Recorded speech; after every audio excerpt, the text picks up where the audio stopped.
Bonjour à toutes et à tous, une vidéo très difficile aujourd'hui.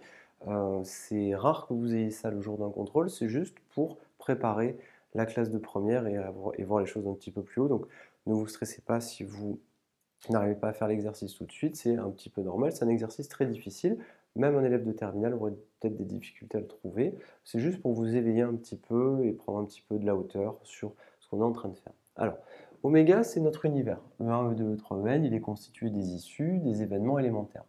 A et B sont deux événements, pas de difficulté. Montrer que si A est inclus dans B, alors la probabilité de A est inférieure ou égale à la probabilité de B, et ça, c'est notre question. Alors déjà, qu'est-ce que ça veut dire A inclus dans B? A, c'est un ensemble, B, c'est un autre ensemble. Eh bien, ça veut dire que, ici, vous avez votre ensemble A qui est inclus dans l'ensemble B. Ça veut dire quoi? A inclus dans B, il faut vraiment connaître la définition. Ça veut dire que si X appartient à A, alors X appartient à B. Et c'est ça qu'il faut connaître. Ce symbole-là veut dire alors.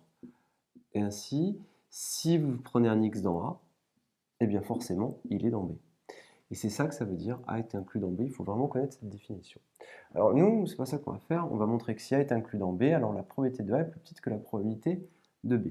Alors ça se voit, hein, visuellement, on peut l'observer. Si là on a oméga, comme ceci, si vous avez ici par exemple des éléments de A, la probabilité de tirer un élément de A, eh bien, elle est forcément plus petite que la probabilité de tirer un élément qui est dans B, puisque les éléments qui sont dans A sont dans B aussi.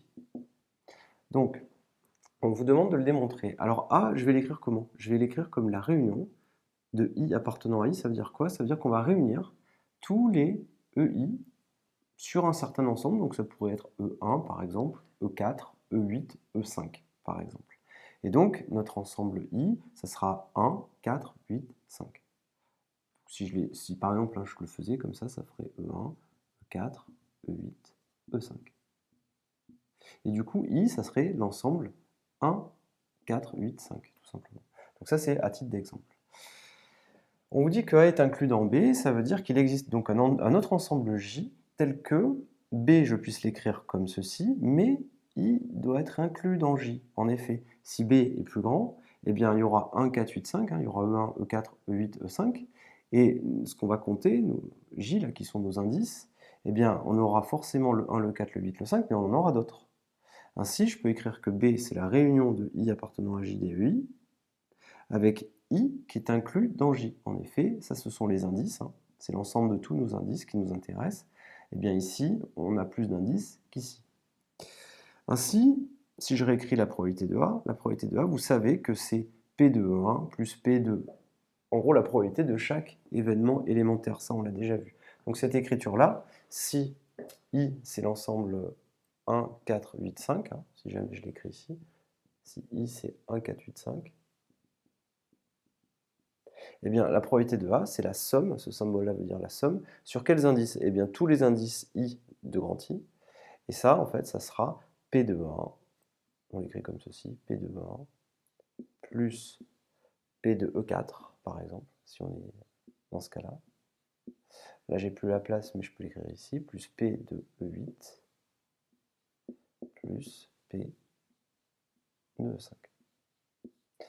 Une fois que j'ai ceci, qu'est-ce que je peux dire? Je peux écrire que la probabilité de A, c'est tout ceci. On l'écrit de manière condensée comme ça.